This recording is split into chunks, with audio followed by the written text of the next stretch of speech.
Hello and welcome to our very first Lords of War podcast. Joining me today, we have Ash Barker from Guerrilla Miniature Games. Hey. We got my partner in crime, Jason Zajac. What's up? We have Mr. Jordan Cameron. How's it going? And Stanford McKim. Hello, folks. From the bottom of a well. From the bottom of a well, apparently, trapped very low down, yes. So, first off the docket, we're going to be tackling Malifaux. We have a summer tournament coming up on August 16th. It's going to be 50 Soulstone games and 100-point Soulstone pool. What do I mean by that? Players will actually choose 100 points of upgrades, models, and they will have 3 masters to pick from, forming their pool that they can choose from for those games. Then they'll compete in 4 games throughout the day that will require a variety of different combinations, and that's what we're going to talk about over these series of podcasts is how to construct those things. But what we brought this group of wonderful gentlemen together for is to actually do a Tale of 5 Gamers. So we're actually going to go around and talk about why we chose the crews that we picked, what we're kind of working on hobby-wise, and just kind of mess around while we do it. So first things first, we'll jump into our Tale of 5 Gamers. So I don't know if anyone kind of remembers fondly reading some really old White Dwarfs and our friend Paul Sawyer, who I used to love reading those as a kid. Did anyone else have any fond memories of those? Yeah, absolutely. That was one of my favorite ones when they actually gave you like a budget and it was in like fake dollars. I was like, what is this pounds? What costs 4 pounds? Because I was looking at you like, what's a quid? That's $50. How many bob is that? I don't even know. And they'd spend their budget on just the most ridiculous things. They'd do like their little bits orders and yeah. One guy blew it all on a Vermin Lord. And like the first thing he's like getting a Vermin Lord right away. Forget it. Every time. That's right. Straight to Vermin Lord. Yeah, absolutely. I definitely remember them being some of the best articles in White Dwarf for sure. Is the reason I used to collect armies in the first place. It's kind of how I figured out how to collect an army was use your little amount of whatever hobby budget you have every month and build it up slowly and talk about it with your friends, right? So yeah, it kind of gave you something to look up to too. Like that's how these guys did it. So that was sort of the right way to wrap your brain around it. So I'll start with let's start with Ash. What crew have you chosen for your Tale of 5 Gamers? Well, I chose the Free Corps. One, because Hulkamania must live forever. That's an important thing. And because 2, I'm a glutton for punishment because I'm trying to put Hannah together right now. So if you hear any swearing in the background of this podcast, it's because I have no idea what I'm doing because there's no numbers on this thing and I'm trying to figure out what's what. There's one number. It goes 1 and then finished. Just like it's just blown apart and none of the pieces are numbered. I'm trying to figure all this out and it's breaking me. It's like building a real robot, apparently. Yeah. My education in English and art has not prepared me for building Hannah apparently at all. It hurts. But yeah, no, I picked that crew for a couple reasons. First off, because when I did the original Malifaux stuff back in first edition, I played Guild pretty hot and heavy. And I have like a big old metal miniature Guild collection. And I wanted to check out some new plastics. And these are the ones that really kind of they grabbed me because they actually look like an army. I don't know. I'm a big fan of being able to paint stuff that's not uniform, but it goes together nicely. And these guys all have a fairly similar look because they're basically like the private military contractors in Malifaux. They'll do anything for money and they have their own little standing army. So yeah, they kind of grabbed me straight off. And then the nice thing is I can kind of just add whatever I like from the faction to it because it's Outcasts and you just get to pick the models you like after that. So that was pretty much my reason for picking them. Of course, it is led by Hulk Hogan, so that's kind of my favorite thing about them. He's even got Hogan's hair and Hogan's mustache, which he must flat iron straight every day to be as beautiful as it is. And they seem to be pretty good all-rounders. They have a decent amount of scheme interaction and strategy interaction. They have some fairly versatile miniatures, like the basic Free Corpsman's a really good 5-point miniature. He's no illuminated, which is what I'm used to. I'm kind of spoiled now by Neverborn, because illuminated are just like if I don't really know what to take for this scenario, I'm just gonna take illuminated because they do everything. But Yeah, I got to experience that the other day. that's right. Which I got called out apparently about your cheating. They were like, he should be making terror tests all over the place every time he shot you, and I was like, well, not with Perdita. He's like, yeah, but with Hans and with like this and with that. So apparently I need to remember that all of my illuminated cause terror, because that's a big deal for my faction. But I'm a scrub and I don't remember these things. And that makes me suck. So the crew So itself, scrub. I'm such a scrub. I'm super scrub. For those noobs out there that are just kind of learning Malifaux, what's the big special thing about the free core? The big special thing really is that they all have magical blast resistant armor, which is pretty cool. That's the thing that gives them an immunity to anything that's got the little explosive trigger next to it. So if you have a damage grid that goes off to cause like a blast damage thing, they're completely immune to it, which is pretty awesome. That is great. They have a bunch of sort of interactive upgrades too that are free core only. My favorite one is the one where basically if you kill I think it's a henchman, enforcer, or master, you just get to add 2 soul stones or 2 cards to your hands, just cause. There's reasons. Yeah, because they basically loot everybody because they're military contractors. And then of course they're all heavily armored, so they all have armor 1, which is nice. They ignore damage from auras too. Sorry, so they completely ignore black blood. They completely ignore like anything that's like an aura damage effect. They would completely ignore Papa Loco exploding. Like they just don't care. They don't do anything, which makes them really hard matchups for anybody that has a lot of blasts or a lot of auras. So for instance, like Rasputina. Sorry, Jordan. Yeah, right. I'm so sorry that matchup is going to be terrible for you. Because like everything you have basically blast damage and or an aura. So they just walk around being like, well, I guess you could hit me with your hands, Ice Gammon. You're good at that, right? That's the thing you do. Yeah, sure. But yeah, no, that's kind of what they do. Is they're not great at any one thing, but they're fairly durable models, and their specialists are pretty good at things like scheme control. So you can take a guy like the specialist, and he can get rid of markers. So like he has wildfire if he triggers a crow. Every ski marker within 4 inches of him just goes away. They're just gone. Like you can just burn the ground basically. And they have a lot of other stuff that interacts with schemes as well. One of my favorite ones is that they've got a bunch of like librarians that tend to disrupt enemy casters. They're not quite as good against Arcanists and stuff like that as the guild is with things like Sonya. But they have like neat little sort of minor things like Hannah, for instance. If you've got an enemy model within 4 of her, they just discard all suits associated with their stats.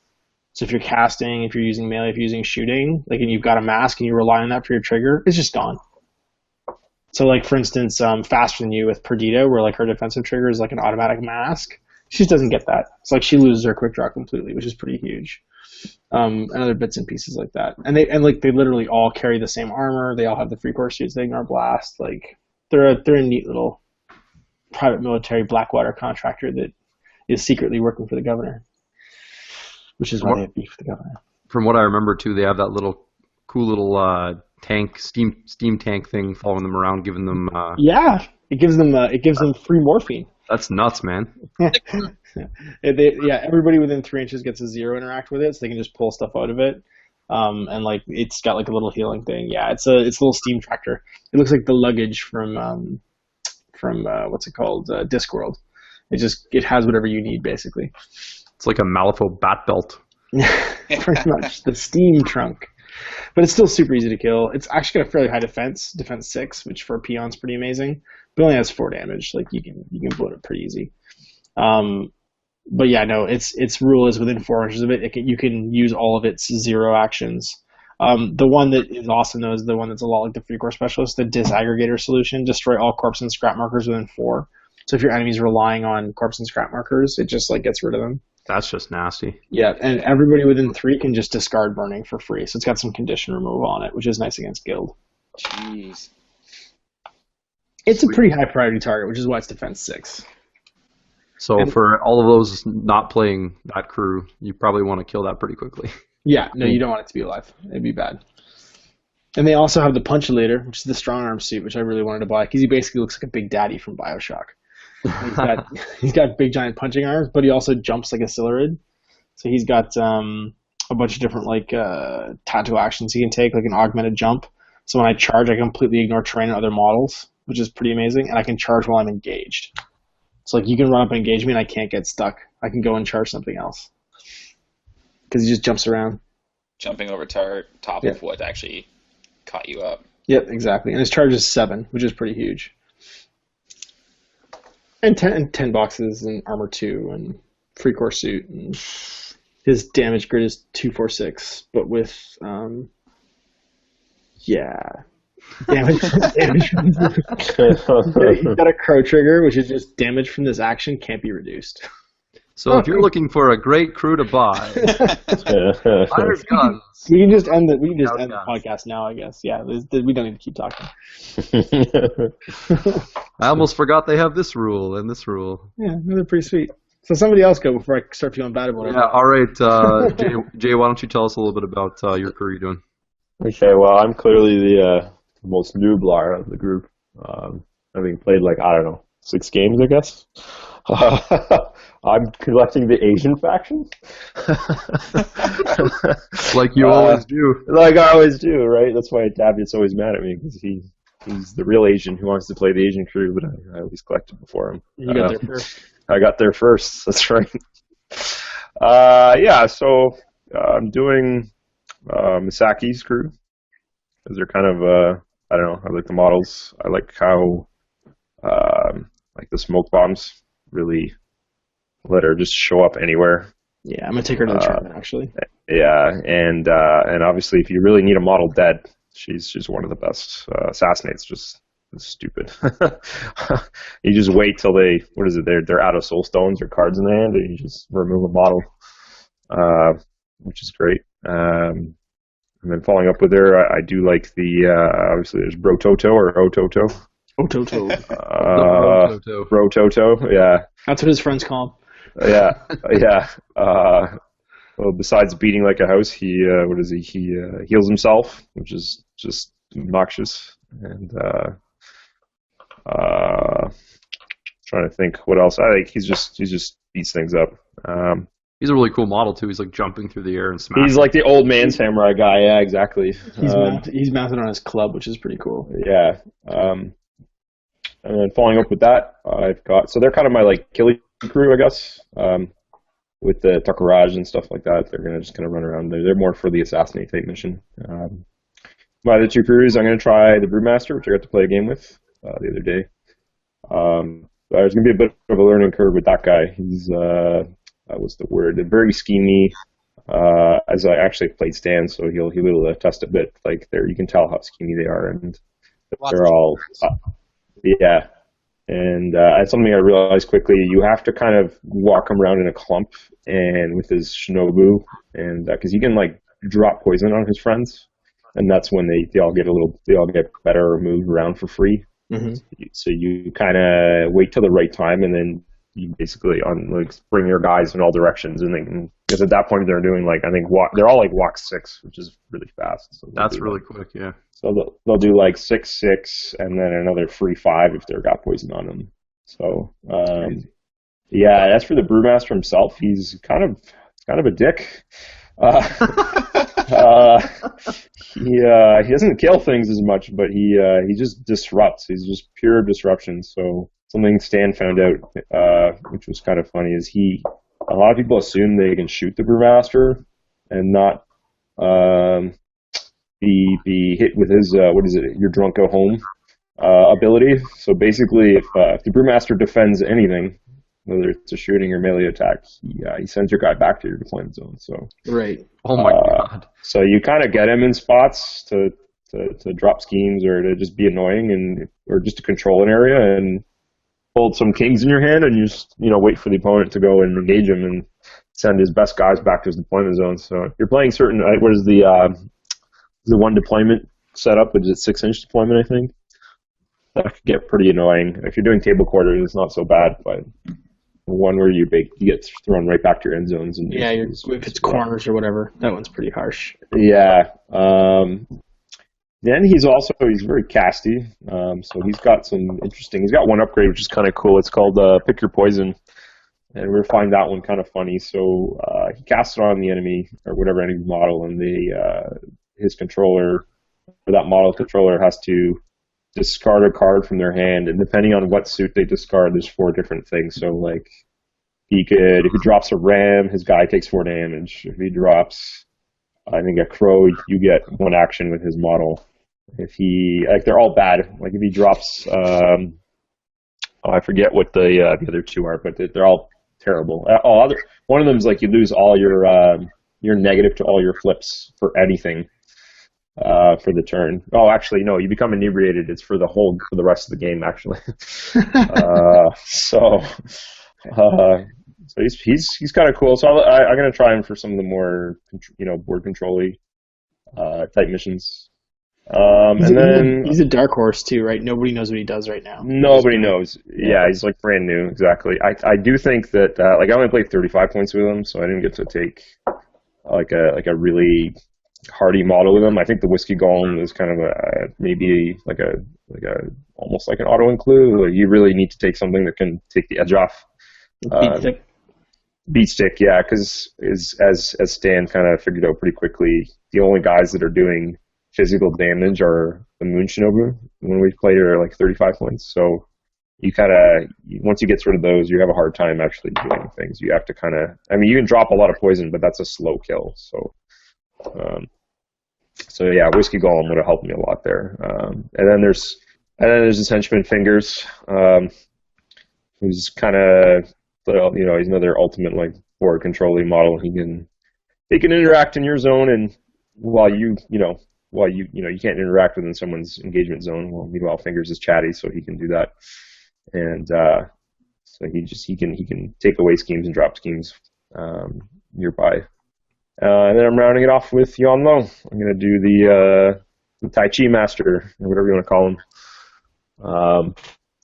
And I like that because he's I guess I don't know what to do with him. He's kind of, what is he? He's got a lot of undead and stuff like that. And he seems very versatile. Yeah. Well, I was reading out that I think it was Stan or Jordan was mentioning I should probably take oh god. Tashiru, the Daimo? No. There's another 10 Thunders, or it's like a casty guy. Amazoko? No, what's it called? Huh? The Outcast? No, he's not Outcast, I don't think. He's like I gotta bring it up here. Is it a master? What's that? Amanozako? Amanozako, there you go, yeah. Because it looks like he synergizes with some of the models there too. So, yeah, I'm gonna do that. I'm gonna just paint them all up, and I'm gonna be kind of montaging, playing a lot more games, and just trying to figure out the game. And so far, I've learned how annoying Tara is. Speaking of, did someone drop Bishop in the middle of your army? No. I learned you don't really need to do anything with Tara's crew. It's actually really simple. All you have to do is run the Nothing Beast into things and repeatedly say obliterate. Obliterate. Every turn you may think there's another thing you should do that turn, or maybe there's another like strategy. But no, it always circles back to I'm gonna cast obliterate. I'm gonna obliterate because why wouldn't you, right? When your ability is called obliterate, it's a no-brainer. So. And obviously getting to activate twice with her and making your stuff fast or slow or whatever is just amazing. So, yeah, learning that's a crew that's good to learn against. I got to play against Leviticus, and he's I already knew not to fight him, so I already kind of knew that. Wow, somebody's just been pulling all punches against you. Yeah, yeah, basically, yeah. But Leviticus is really popular in the store, so I knew right away. Don't bother even fighting him at all. Actually, I did pretty well that game. Kill the weights.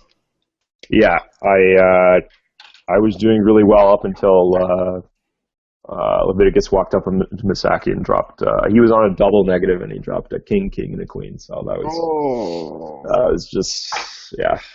So that sinking feeling. You know that sinking feeling when you know there's nothing you could do. That's what I Chris felt. has that feeling. Yeah. No. Ooh. You know, I watched that video. He does feel that feeling. He did it to me, and I did it to him right after. Why is the big man throwing the woman at me? Big sword. Right. Yeah. So that's what I'm doing. Tossed around, man. She likes them big for a reason. She likes the big guys. Yeah. That's right. Awesome, man. So I actually saw you already had a little bit done on your Yonlo. What you're doing? You're doing kind of like a traditional Asian floral pattern on their garments. Yeah. The cherry blossoms look good. Yeah. Both he and his henchman there, she's also wearing like all flowy robes. So I figured I actually kind of did that on like the first 10 Thunders model I did, just the O-ring. She's got like some cherry blossom thing on whatever she's wearing. So I figured might as well continue that. And I've got a lot of like colored tufts, which I've been like orange and pink and white ones, so they've gone well with their bases. I'm not too far off. The skeleton guys, the Ashiguru and the Izamu, he's gonna be. They're pretty ornate, so there's not much. They're just kind of bone and cloth. So I think I'll bang them up pretty fast. But painting Elmo is fun, yeah. Sometimes you pick up a model and you just kind of start working on them, and 4 hours passes by, and you're like, oh, you didn't even notice. I don't know. You didn't even notice, right? Because you just enjoy it so much. So he was kind of one of those guys. Even though he's a creepy, like pedo old man with those two fingers, he just sticks at you. He's just like, He's Daquan from Ninja Scroll. Oh wow! I'm Daquan. Let's be friends. He would be. Oh jeez, yeah. Yeah. I'm actually really excited to paint the Brewmaster and his crew more than anything. There's so much character in those guys, and they're, in terms of design elements, they're just kind of where, I've got the coal black, the P3 coal black for their cloth, which is like I don't know, if anyone ever wants to learn how to paint the easiest off black in the world, pick up some P3 coal black. Yeah, so doing that, and then we'll do some I'm not sure what to do with the skin. I was thinking maybe a bluish skin, just to be weird, or maybe a turquoise, little bit maybe traditional. Turquoise, cool, yeah. Seafoam, man. Everybody does seafoam. Sybarite green. Sybarite green. Sybarite green. Yeah, there's a little phase there where everything was seafoam, like literally everything. I think, yeah, like everything. The 1960s. Everything looks like a Bond car. Oh yeah. I'm glad Dave brought it back with his Necrons, because even I almost did it with my LR. I was very close, and then I was like, "What am I stupid?" So, didn't do that. Just want to throw this out here. Why is Hannah's face and head two separate pieces? You don't know about faces in Malifaux? I'm about to kill myself. I just want you to know that right now. I'm like, it's about the detail, man. You know what? You should just switch to the Brewmaster, because every guy came on his own little frame, so there was no searching for pieces. And they were labeled. They were all labeled. Like the little frame said Wesley or whatever his apprentice is, and that was it. Everything was there. It was great. The free core is great. It's just Hannah. She's like a sprue of agony. Like there's wow. There's as many pieces in a Hannah as there is in the entire free core box. Does the sprue say Hannah on it though? It doesn't actually. It doesn't say anything. Would that help you if it did? Looking at a shitty picture on the internet to try and figure out what I'm doing. Yeah. Does it go step 1, clip the legs out, step 2, body and arms are finished? No. It's like 1, 2, 3, heavy metal. There's like a number 1, and then there's just like a bunch of exploded pieces that I'm trying to identify. Is the number 4 piece fully assembled and painted? There's no numbers. There's no numbers. Okay, I'm going to put the face on the head. Pray for me. All right, well, Ash is bearing all with his handle. Let's get Jordan to talk a little bit about his crew. All right, so I'm doing Rasputina, because I'm going to Arcanist for this one. I'm not used to using a Spellslinger caster, because I've played a lot with Colette, but I've never done anything with Rasputina or Karis or Ramos or Marcus, any of the other guys. It was basically just Colette. And when you said you were going to be doing a Tale of Four Gamers, I'm like, I've never done that before. And then I convinced myself that it was okay. I didn't have to do Rasputina anymore. And then I watched Ash's video, and he's like, yeah, he's doing Rasputina. I didn't say that. Chris said no, that. not you. Chris said it. He said it. So I'm like, oh, well, I guess I better go back to Rasputina. I was there when you purchased it. I was pretty sure you were doing it. Just because I buy something doesn't mean that I'm actually going to do it. There's a closet full of models that say otherwise. But I decided that it would fit really well, though, if I did Rasputina and Karis, because then I've got Ice and Fire going on. And then I'll throw Colette in because I know how to play with her, and that'll be what I actually play with. But the Rasputina, just kind of, I've played against him in a tournament, and the idea of doing that whole War Machine Arcanode thing, of being able to cast my spells out through all of the Frozen Heart guys, that just sounds like a lot of fun. Also, it's the easy button. It's so rough, yeah. Until he plays Free Core. Oh, wow. No, then you face Colette, and it's a lot easier. But yeah, I don't want to face Free Core with this, because it's all about the explosions with this one. Yeah, you wouldn't even take it. Jordan, are you going to bring your own little building too that you're going to put her on, like in the corner of the table? That's like the Rasputina special. It's always the guy.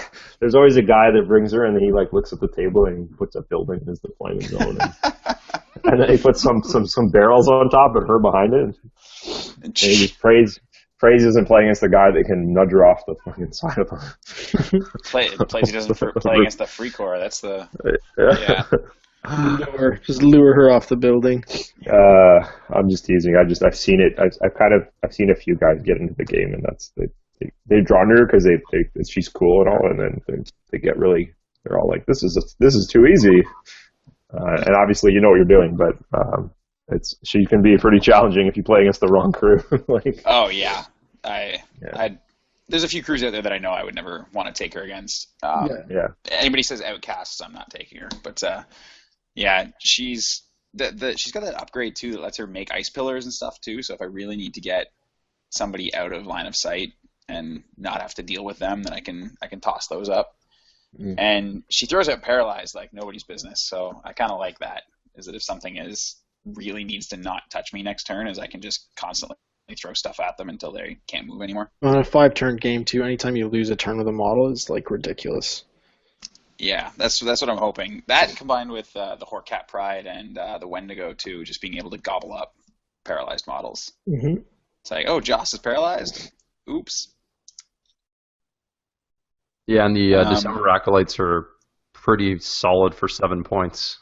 Yeah, they are really, really good, especially if you need to actually throw down some scheme markers, because they can just start halfway up the board before you even know what's going on. That's actually my model that I have to add. Actually, I'm building them right now, but because the December Acolytes are a must. I don't think you should take Rasputina without them. Just how many pieces are they in? Right now, a lot. They're not a Hannah. Plus or minus 20? It's well. No, it's mine. It's minus 20. Is it less than 30? I'm looking at Hannah's body. And it's in 15 pieces. And that's not even the robot. That's just the little shit that she's in that dangles off it. I'm currently cleaning a thigh. I think you may be building a model that has more pieces than my entire crew plus the extra boxes I bought. I think I may be building a model that makes me quit Malifaux. That's your shell-ob. Just number the pieces. That's your shell-ob, yeah. That's the new red terror. It's so bad. So Jordan, what other masters or crews are you planning on working on or utilizing into your 100-point pool? Well, I'm going to bring Karis too, because I've managed to secure one of the plastic limited ones, and yeah, it's a gorgeous model. So I'm going to do that one up too, and try and stick with like ice, like greens and blues with Rasputina's crew, and then do all warm colors with Karis and her crew. So I've got a little bit of fire and ice thing going on. Cool. Where my third master is going to be Colette. She's my go-to. The ability to zip around the battlefield and just drop so many ski markers your opponent has no fucking clue what's going on. It's amazing. Are you going to get the new Alice Cooper Colette? Yeah. But Oh, I'm also man, gonna get that's the plastic ones. amazing. Like, I'm gonna have 3 different ones. It's the Juggalo posse, man. You're gonna be hanging with the Juggalos It's just the mannequins are so cool. and the Juggalos. Yeah, well, yeah, there's Juggalos too. It's got Juggalos. They had me at Juggalos. And flying monkeys. There's flying top hat monkeys, which are pretty awesome too. There is flying top hat monkeys, it's true. But I gotta wait for Gen Con for that, and the tournament will be before Gen Yeah, Con, so long before that. I'll have to wait. Get the swag. Yeah. Awesome stuff. Awesome stuff. So I guess we have Mr. Stanford left. Yes. With the Outcast as well. But my crew I'm going to be working on is Leviticus. And as Jordan knows, it's for all the wrong reasons. Yep. It's the front maker. Yeah. Well, Yeah. I think Jay mentioned the fact that there are more than a couple of Leviticus players at Lords of War already, and most of them run the crew like each model's made out of glass and eggshells. And so I wanna just do the complete opposite and take a really aggressive, really stompy kind of version of Leviticus. And rather than like holding back and defending myself behind the walls of expensive models like Lazarus and stuff, I actually want to try to create as many abominations as possible. Since there's actually some really good upgrades that Leviticus can take, not to mention some built-in features that give you free abominations. And I'm all about the free models when it comes to Malifaux. Oh yeah. The Teddy. Oh, I got to see that. That happened to me actually. Like the guy Alex, one of our customers there, he did very similar. He started by summoning one immediately to go with his existing one, I guess. So he had 2 on the field, like really fast, two abominations plus Leviticus. So you're like, oh, okay, wow. So you gonna kill some models. I'm actually really surprised that nobody has shown up, or at least I haven't seen anybody show up with the Desolation engines yet. Yeah. They are a monster of a model. They're 13 soulstones, but they're like one-man wrecking crews. Oh yeah. And when they die, they actually spawn 2 abominations. So even though you're killing a big 13 soulstone model, I'm getting 8 soulstones worth of models back. On top of that, you can summon more and combine 4 together to build a Desolation engine partway through the game. So I figure it's just the beast that keeps on giving. Oh, absolutely. But so I want to do something a little bit different from what we've seen in the shop already. I'm mostly a Neverborn player, and so Outcast is actually a new faction for me. I've already got the Free Corps with Mr. Hulk Hogan and Terra as well, the Herald of Obliteration. But I've only played like 1 or 2 games each with them, and so Leviticus is the next coolest master in the Outcast faction. Which is why I chose to run with him. He looks cool. He's got great models in the kit. Just like an all-around awesome master to have in the collection.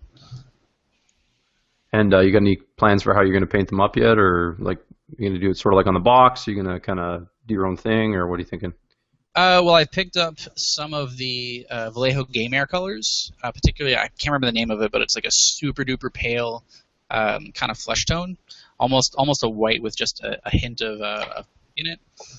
And the idea is to spray the abominations, Desolation Engine, Hollow Waifs, everything with that first, and play around with some washes like the purple and red washes to give color to the model. But then have all like the cloth and metallics be very very dark. So I want a very high contrast kind of effect with them.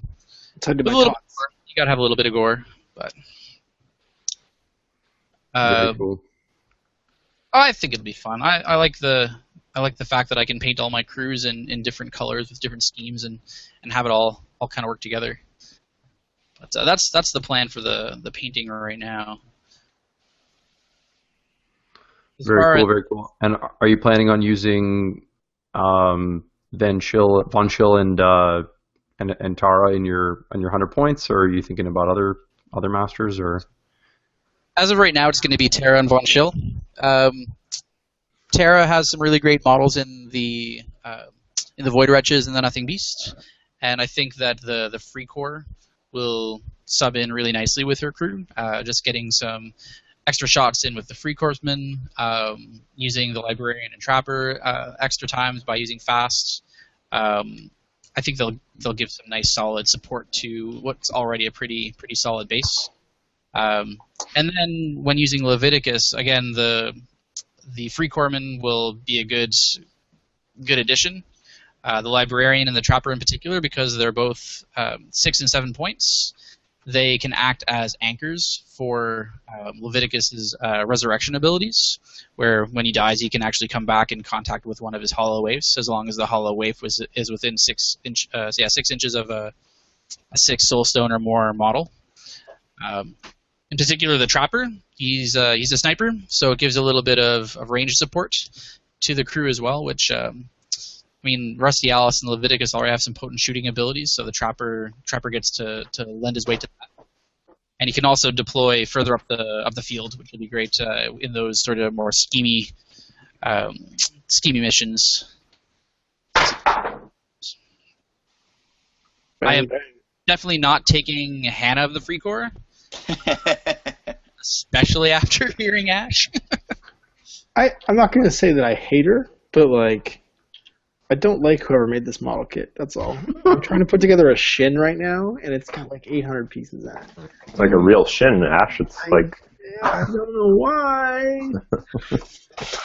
Come into your local hobby shop and buy your Hannah Montana model. It's only 1,000 pieces. She's a great 10 points, and she's amazing in and this is something we should probably talk about actually maybe at the end of the show, but in Henchman Hardcore and in Brawls, because she's free, right? Because she's your henchman. Then she's actually leading your army. So in henchman-led games, you're getting this crazy expensive henchman leading your crew for nothing, which is pretty awesome.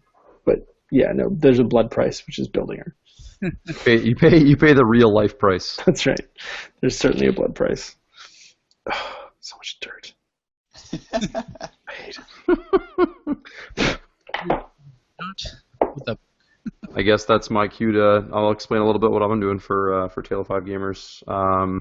I've chosen to. I know everyone else is kind of doing something new, but I've chosen to kind of finish off my guild. So all that's left is Hoffman and his robot crew, and Lucius and his band of terrified followers. I'm mostly going to be focusing on Hoffman for this little Tale of Five Gamers, just when we play our games and stuff like that. But I'll also be working on Lucius as we do it as well. Lucius is pretty awesome as long as you've got Rifleman. Guild Rifleman. Yeah, you need Rifleman. Well, I just happen to have 3 painted up. I know you do. I'm going to try and get you to give me 2. I kept watching Ash just eyeball them and just lick his lips. He just wanted them so bad. Yeah, no, they're amazing. I did learn some things though that I got wrong. Is that you can only make 1 Terror Dest or 1 Terror Duel per turn. Yes. So because the Commanding Presence ability requires a Terror Duel, you're only going to ever get it on 2 models that are Riflemen, unless you're not taking the Guild Lawyer to give you the plus flips. Because to get the Dacial brick of Dacial Guild Lawyer double Rifleman, then you're only getting 2 extra shots of the Rifleman with that. Because as soon as they pass the Terror Duel, they're either paralyzed or they're not able to take another Terror Duel, which means they don't get to actually use Commanding Presence again. So good to know. If something requires you to take a Terror Duel to do it, you can only take 1 per turn, so you can't use that ability again. You don't get to reactivate. Yeah, so what Ash is referring to is there's actually an ability. Lucius basically gets to walk, and as he walks around the battlefield, he forces Terror Duels on minion models to give them a 1 action. Why that's particularly good with the Guild Riflemen is they get better throughout the turn. The more shots they take, they start giving themselves more critical strikes built into their shots, and it really starts to stack up nicely. So you can get a surprising amount of damage, as Stan knows from our many early games of Malifaux. A bunch of Guild Riflemen firing in a row can really do some serious damage. I don't know what you're talking about. I just know what it looks like when taking tears into pieces. I think that's only through their activation though. So I don't know if Commanding Presence would take that though, because I don't know if it's during their activation that happens, and if they can still maintain it out of activation. Oh yeah, I'd actually have to look into that. I think it's during their activation that happens. You might not actually get that, but you still get the Dacial brick of plus flip from Dacial, Right. free focus, which you can maintain because you're a rifleman, and you don't lose the focus until the end of turn, which is a plus on all your flips. And I think your rifle comes innately with a flip too, doesn't it? So you're like triple plus flip to hit anything. So you're just rocking four cards basically every time you try and like look down your scope at somebody, which is pretty awesome. Yeah, especially when you're looking for those rams for critical strike, it's pretty juicy. Yep. All I know is I exploded maybe a few teddies in my day. That's all I know. Cool. All I know is there's two hinges in this knee that look very similar but are slightly different. I have no idea which one's which. Anyways, back to Hoffman, who will actually be working on mostly. What excites me about doing Hoffman is he's really different than a lot of the other guild crews. So far I have a painted up Perdita, I have a painted up Lady Justice, I have a painted up Sonya Creed, I've done Lucas McCabe and McMorning. The guild is a lot of fun, and I would actually highly recommend if you're looking to start Malifaux. It's a really good faction to check out because a lot of the crews are actually fairly direct in how you play them, and quite simple to learn. What's really cool about Hoffman is he seems very flexible, and you can kind of tailor him to your opponent a lot better. What I mean by that is he has a lot more access to a lot of different miniatures. So just in the box alone, you get what you get kind of thing. But the Prowlers and the Guardians, they're all very tanky. They have armor. The Hunters, which are like the Robocats, they can just move away from other models. They can't really get engaged or tied up, which is really cool. They do follow along the traditional guild. We love to shoot everything till it's dead. So they still have a lot of shooting power, which is really nice, especially in Malifaux, where you're gonna end up fighting in combat, but plunking off a few models or two before you end up in there is pretty handy. What I really like, one of my favorite upgrades that Hoffman has is he can be a field mechanic. So he basically either makes these improvised repairs, so he can throw out healing with all the scrap markers he generates through models dying, or he can make them as well, or he can actually throw free 0-point upgrades on models, which can give them a lot of different benefits. One of them, he can make models. He can give other models armor that don't have it already. He can make 1 interact action 0 actions, which I know from playing against Neverborn a lot is disgusting. And one actually, he can actually give out nimble to models, which if you don't know, it gives you a free walk action. And in Malifaux, mobility is absolutely huge. So those are all really cool. I'm kind of excited to kind of play him. He kind of reminds me a little bit of Lucas McCabe, the Indiana Jones type character, and he's really cool because he throws upgrades around throughout his crew. So even models that can't normally take upgrades, he throws them like a cool glowing sword or like the Holy Grail, whatever, stuff like that, and it just has this really cool extra ability when it's on a minion. And those masters are always fun to play because they have lots of utility when you get in game. From a painting perspective, it's going to be kind of neat because I know sometimes people think metals can kind of be boring to paint, but you can actually do a lot of fun stuff with them. They're kind of fun to. I'm going to try to like really super contrast them, so I'm going to really shade them heavily with like blues and purples and blacks. And for those of you out there that haven't done a lot of down shading, what I mean by that is you kind of paint your model in your traditional way. You base coat them, you do your generic shade, you highlight your model, and when you kind of got him to the point where you're normally kind of finished, you take the shade that you want to downshade with, you mix it with a bit of a medium. I prefer the Games Workshop Lamian medium, and it creates this like super thin shade. Now the reason you don't have water is it actually can make it kind of pooly when you're using it. So you have the Lamian medium mixed with the shade paint, and you do more of a controlled wash in areas where you'd imagine there'd be more shadowing. And this is a great way to add contrast to your model and also add a lot of color depth after you're done kind of your traditional steps. And it really helps you kind of add that contrast to the model and make it look excellent. And particularly on metals, it can really go a long way, adding those blue tints or purples. You can play around with all kinds of different colors to get different effects. Like you can do rust with brown and green and all that sort of thing. If anyone ever checks out our Lords of War Facebook page, all those models Chris does are really good examples of down shading. Like I think all of your, Latigo Posse, your what is it? What are those guild guys with like the executioners? I think are the executioners. Yeah, best exactly. He has that because they're very high contrast. He's got a lot of like really dark colors, going to some really light colors on those. The horse actually on McCabe, you did really well with that. Oh yeah, it turned out awesome. I was really rich. Got a really natural look. Yeah, I'm not. The Malifaux horses are beautiful. Don't hate, participate. Yeah, so I mean that's my plan. It's going to be cool. I actually normally only paint my Malifaux models one at a time. I know it's strange. Like I've painted tons of fantasy armies, 40k armies. I like Malifaux because I can paint a model at a time, finish it, and feel good about it. And I like the fact that I can sit down and work on that one model and see him kind of transition really quickly in a couple hours, right? But I actually think this crew would actually paint up really well together at the same time, so I might actually try that. Whoa, slow down. Well, I know I'm gonna Careful, you're blowing my mind. breaking boundaries here. Who is this He's gonna guy? paint 6 models at once. We should. We need to talk about the official basing of Malifaux as well before we continue. Oh yeah, well I will actually leave that to Stan because he is the man that created the official basing of Malifaux. Stan, do you want to tell everybody what that actually is? Stan? Stan's gone. He's dead. No, he's there. He's there, but he's Robo-Stan. Let me tell you about the basing. Yeah, Grell and Earth for the win from Games Work. Straight out of the pot, a little bit of wash with some. I can't hear you, man of the future.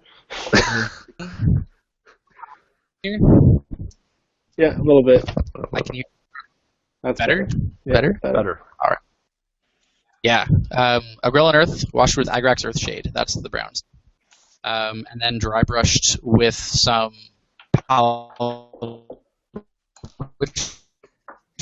Dry brush with la. Chris, why don't you tell us what the official thing is? All right, let's give it a try again. Okay. Yeah, so I completely ripped this off, Stan. A Grell and Earth. Too. So for those of you that haven't used it, it's like a dry crackling paint. It's very cool. Yeah, you pool it onto the model. You want to put it actually on. What's that? It has to be really thick. Yeah, you got to go on thick. The first time I used it, I put it on a little too thin. You don't actually get any crackling. So the best thing to do is to actually try it on a base you don't care about first to kind of get the vibe for it. But the nice thing about adding the shade to it after it's dry is it actually kind of seals in the cracking, and you get a bit more depth out of it. And so using like a brown shade works really well. I like to mix a little bit of medium in just so it doesn't darken it too much. And then I usually do like a nice light dry brush of Raykarth Flesh, just to kind of, that's a Games Workshop color, just to kind of highlight those cracks a little bit more. And then yeah, you can add tufts to flavor, I suppose, is the what I'd say. Yeah. No, is the shade we're going to use is it more of a brown black or a black brown shade? Well, it's more of a blue black brown or blue black or a black blue. Okay. Wait. Inside jokes are really funny. Is it more black than blue or more blue than black? That can take a lot of time to figure out. I can already tell who asked you this question. I know exactly who it was. I wasn't there. I'm not part of this. Next time on Lords of War podcast. Next time, that's right. Listen next time. The contest for all you listening now is, can you figure out who asked the question?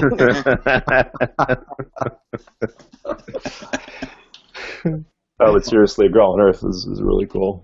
You can buy Crackle Medium actually if you go to like a Michael's or an art supply store. There's a company called Golden Additives. that make great additive mediums. They do an airbrush medium I really like. They do a high flow medium that you can use to thin paints with, but they do a crackle medium as well, and it's used usually in antiquing. So if you want to make something look old that's got like a metallic paint on it, like if you want to make like metallic paint look like it's crackled, you can throw it into like a gold metallic or whatever. People will paint old dresser drawers and stuff like that, try and make them look like they're vintage with crackle medium. And you can use it with any paint. So if you want to make your own, like if you don't like a Grow on Earth brown color and you want to make it lava, like you could base a ground base completely with red, for instance. Like you could paint like a lava pool on a base and then mix it into black and then put that over top, and you would actually get lava cracks on a model, which is pretty cool. Yeah, like that. Yeah, and also for those of you who don't want to do all that stuff, we also have there's also like Secret Weapon makes some really cool 30 mil bases that you That's what I'm using. Paint and not have to do anything. That's always nice. So there's lots of cool options there for you. Yeah, I've been eyeing the Asian garden ones we got. Of course you have. Yeah. Stereotypical. There's like bamboo on it, so you're all over that. I know, right? Yeah. Match the table. Oh, now I have to. Now I have to do it. Just gonna have to start calling you Jason Panda Zajac from now on. Panda. I do like playing games of Takenoko, so. Takenoko. That is a fun game. Yeah. Yeah. So to kind of wrap things up, we'll just kind of talk a little bit. For those of you who don't know, it might be meeting us for the first time. We have a hobby shop in Oakville, Lords of War Games and Hobbies. That's Jason and I both run it. We do a lot of Malifaux there, so if you want to come check out the game for the first time, or if you just want to come play with your crew you have already, we'd be more than happy to have you out.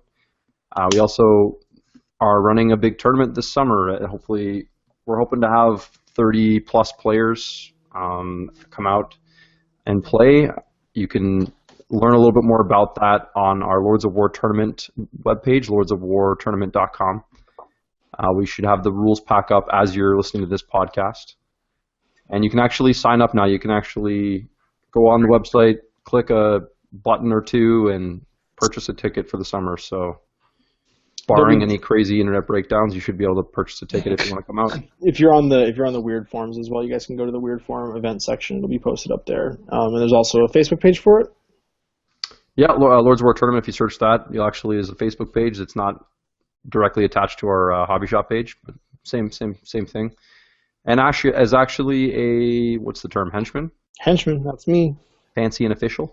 Fancy and official, so I can get us the great henching swag. Henching swag. Whatever that means. Don't worry, I'm sure they'll send you I'm sure they'll send you a free limited edition male Hannah for you to build. They're gonna send me a shiny badge. They said they're gonna send me a shiny badge to wear, so I can be all. I hope your prize is a Hannah, another Hannah. I hope my prize is a punch in your mouth. I hate this man. I'm trying to figure out right now, like, how do I put together? All the friggin' fingers are individual. Like, why do I have to put all? They're articulated. Yeah. It's so Ash, you only have yourself to blame for playing with metal models for so long. I know. Just sticking them in the slaughter base and calling it a day. That's it. Flat casts. Back when I was young, miniatures were made out of lead. And all you did was stick them on a base. And sometimes the base was attached to them already. And they were ready to go. Now, you kids with your plastic. Man, too many pieces. Stop all your downloading. One more quick thing, though. To go along with the tournament, where the current kind of in-shop event or thing going on for Malifaux is kind of like the build-up to the tournament. So, I mean, we're doing our Tale of Five Gamers, but, everyone else in the shop is kind of playing in the league, build up their crews and make them practice. So there's going to be a lot of games going on in the shop for Malifaux, for those of you who just want to drop in, and whether it's trying a game against Chris or I or whoever's in the shop, like, it's going to be a good time. It's every time. Last time I think we did the first month open, we did a slow grow Malifaux league, and it was every Friday it was jumping. We had people were leaving quarters on the tables to get games in. So, and I'll be running a painting contest for everybody in this who's painting their crews. Ooh. Yeah, so you better get painted nice. Don't be Don't be half-assing this. These crews got to be painted one at a time. We are a bunch of half-assers. Just saying. But of course, anybody can participate in the painting day. We'll get you dates for that probably in the next couple podcasts and figure out how long everybody has to paint their stuff. And who knows? I of course won't be taking part, but I will paint my stuff along with it. You guys can see it there. But the actual date for the thing, I think we'll probably give it a month or so to get everybody working on their stuff and getting stuff done. Yeah, and Ash, we were talking about actually setting up some games for Tale of Five gamers as well. Yes, indeed, which we will televise on my channel. So That's right. you guys get to watch all of the humiliation at the hands of the Free Corps, or maybe on the part of the Free Corps, depending upon whether I get this Hannah built, which may or may not happen. Awesome. So I guess that'll wrap up. Did anyone else have any last things they wanted to talk about? Silence is golden. No, All right, no trash talk from anyone. Nobody. No challenging. We gotta build up the trash talk. I'm currently hating on this miniature. I have time for you guys. I gotta tell you, I hate this model. I hate this model. I want you all to build a Hannah the next time we do this podcast, just so you can feel what I'm feeling. Repaint a building. Hey, I got the limited edition one in my room. Yeah, it's not actually being built, is it? No, probably not. No. Probably not. There's a limited edition Hannah model. Chris, Yeah, What's it? it was made for the What did Food Reach robot is? Kickstarter. Okay. Is it a like- bigger robot? It's like the book is open instead Yeah. of folded or something, right? She's reading the book. Yeah. No, I was serious. The best part is that you were right. The best, I know I was right. Seriously, is that? That's all. That's it. Yeah. It comes with one extra page in the book. Gen Con exclusive. The bookmark is going to the left instead of the right. Oh my god. That's amazing. Yeah. Well, then, Jordan, I invite you to build that excellent model on the next episode of the podcast. I think you will have a great time. I hope this one's in like 5 pieces. That's what I hope. Oh my god. No, I hope the pieces are transparent, so you have no idea what the hell you're doing. Transparent lucite. The name of the next podcast is going to be Chris Learns to Use the Internet. That's right. That's right. That sounds about right. That sounds a good thing. I have a week to learn how to use the Internet.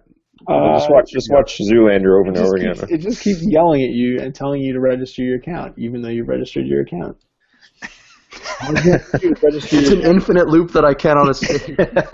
All they want you to do is verify your Verify account. your Once YouTube your account. account's It is verified. No, I think there's some verification process you have to go through. But Google just wants to make sure you're not a 13-year-old boy, right? It's true, actually. I think you have to actually go into your YouTube channel and go to verify everything, which means I might be having to come visit you and do that for you.